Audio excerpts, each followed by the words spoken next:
Hello, and welcome to the return of the quarterly news round. We've had a long break, but we are back and here to stay, bringing you regular updates of 1094 Squadron's events. On today's news round, we will summarise what we got up to in 2022. We will cover the last 3 months in detail, including recent awards for cadets and squadron activities. Finally, we'll give you a brief update on the upcoming events.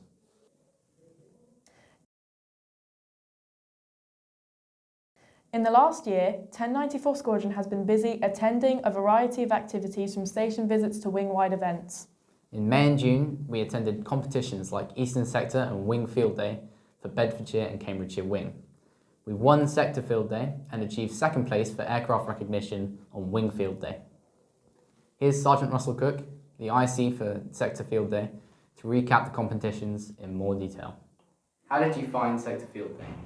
We went on to win Sector Field Day, so overall I was actually really impressed with the team. We had really good communication and leadership skills throughout the day, and we were arriving to everything on time, and we were scoring highly in all the competitions. Between the top 3 squadrons there were only around 5 points, but to come out on top I could not be happy with the team, so well done everyone involved.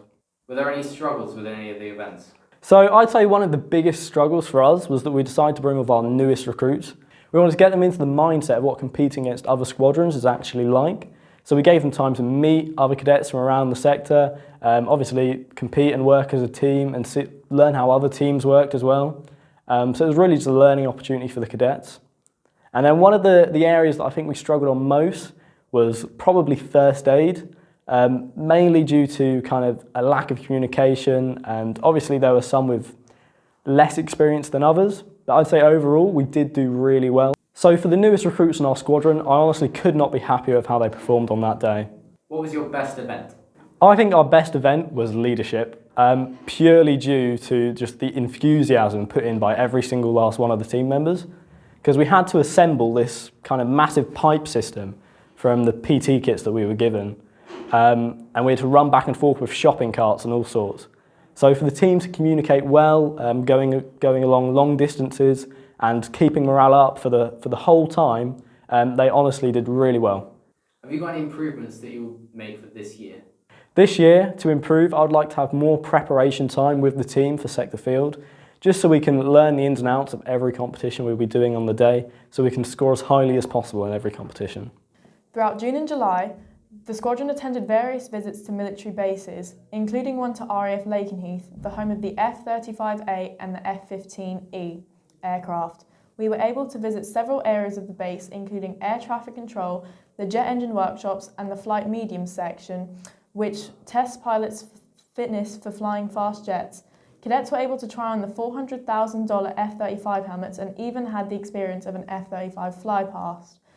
Overall, the tour was an incredible day out, and we are extremely grateful for the United States Air Force personnel at Lakenheath and our staff for organising such a fantastic event. In total, 11 cadets went on 6 summer camps, 5 of which, including myself, went flying. At these camps, the cadets engaged in a wide range of activities: museum trips, air shows, inter-flight competitions, and much more. As we progress into the colder autumn months, the squadron remained busy, shifting the focus to teaching the classification system. By the end of the year, the newest intake of cadets had all passed their first class cadet, which encompasses the basic training required in the Air Cadets, with flying colours. Cadets from 1094 Squadron have also completed various courses. 5 cadets achieved their Bronze Cyber, 2 achieved their Bronze Communications, and several achieved their Bronze First Aid. 12 Duke of Edinburgh's awards were also achieved throughout the year, including 4 cadets who went to Buckingham Palace to receive their Gold Award. The squadron also attended 2 parades in autumn. In September, following the sad passing of Her late Majesty Queen Elizabeth II, the full squadron paraded outside Ely Cathedral for the proclamation of King Charles III.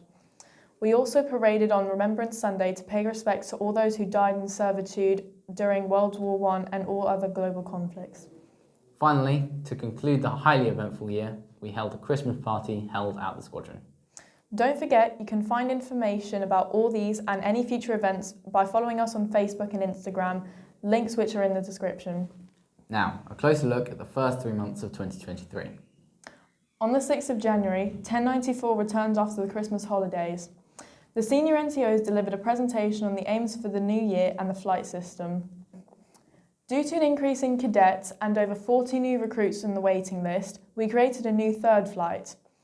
After a poll, we decided the flight should be called Tornado Flight, joining Lightning and Typhoon. Many awards were presented by our commanding officer, Flight Lieutenant John Donoghue. These included Bronze and Silver Sliver, Essential First Aid, Blue-Powered Flying Wings, and Marksman for the air rifle. Sergeant Russell Cook specifically commended Cadet Deal for achieving Marksman, saying that it isn't easy to fire 5 pellets within 5 millimeters of each other, so it's an incredible badge to be awarded. More awards were presented throughout January, as the latest intake of cadets completed their Blue Radio Communications course, taught by Corporal Weston.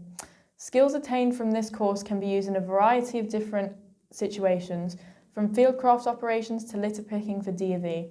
It also lays the foundation for more advanced courses in the future. Wing road marching restarted for 2023 after cancellations for cold temperatures.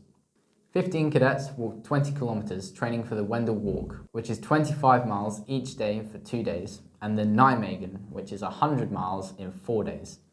Both of these are extremely tough, but the experience is one that you wouldn't find anywhere else in the Corps.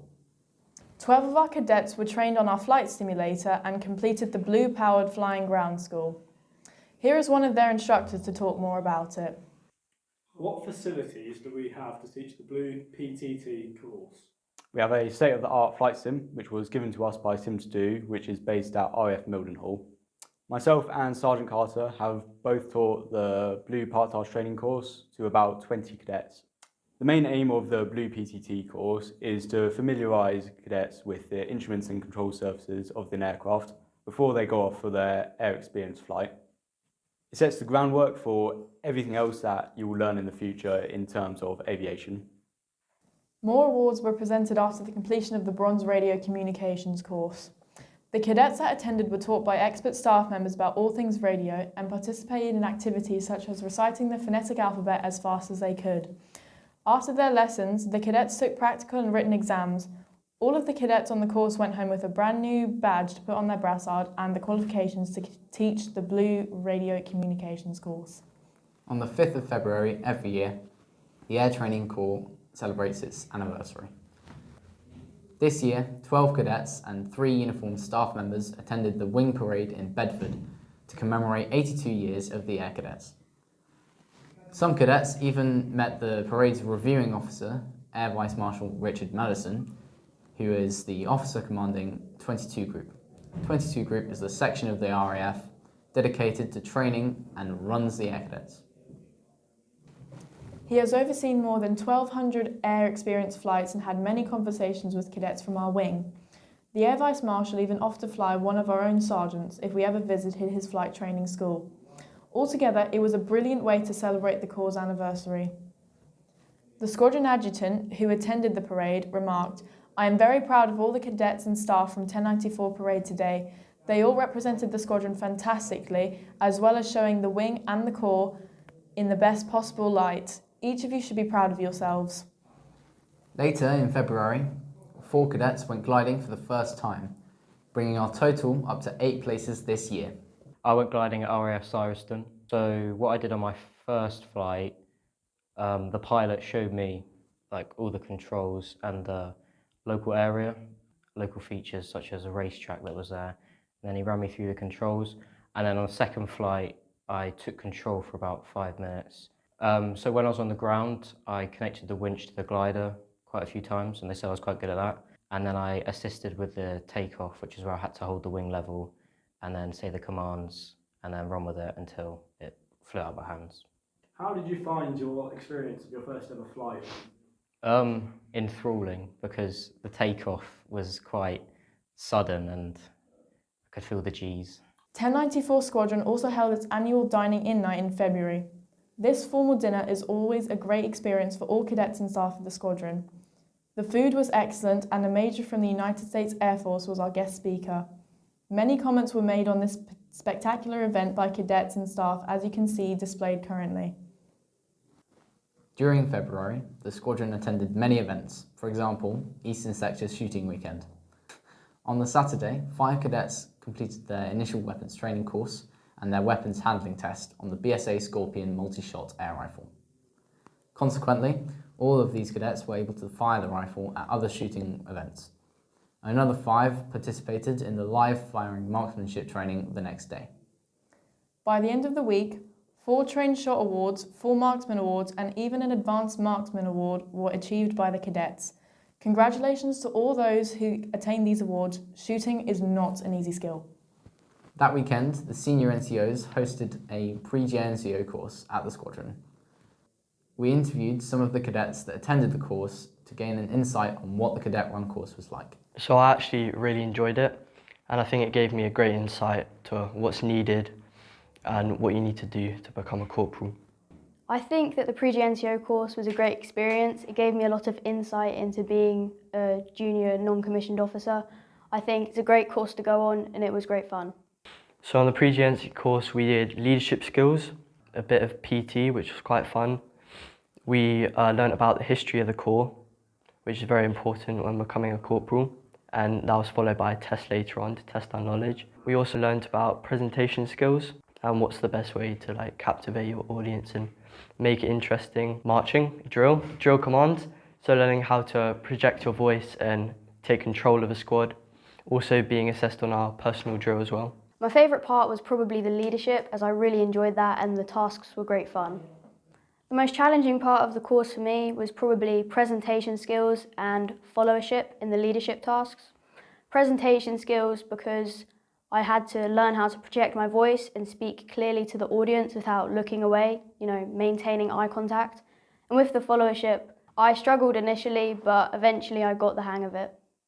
I think for me personally, it was probably some of the leadership activities, because I feel naturally my confidence isn't amazing, so I felt the more I was doing it throughout the course, as we did it multiple times, the easier it became. And one thing I picked up on at the end of the course, to start off with, my brief wasn't very structured, but by the end of the course I managed to make it more structured, and that helped lead the group a lot better. I would definitely recommend the course to others. It was a great experience and I learnt a lot. And I'd like to thank the SNCO team for putting together the course and for making this opportunity possible. We'll end this season's news round with a look to the future. 1094 Squadron has a busy few months ahead with over 40 new recruits joining us and wing events beginning to ramp back up after the winter. Our awards evening has also happened very recently, and there will be a short video summarising the presentations coming out soon. 13 of our cadets have been selected for this year's Cambridgeshire and Bedfordshire Easter Camp. Some more training on the air rifle will also be occurring very soon. Leadership, first aid and DOV expeditions are on the calendar, and training for Wing Field Day has begun. Thank you for watching this quarterly news round. For more information on any events, you can find us on Facebook, Instagram and Twitter. And of course, here on YouTube. Links to these are in the description. This has been the March 2023 news round. We'll be back in the future for the next update. Thank you very much for watching.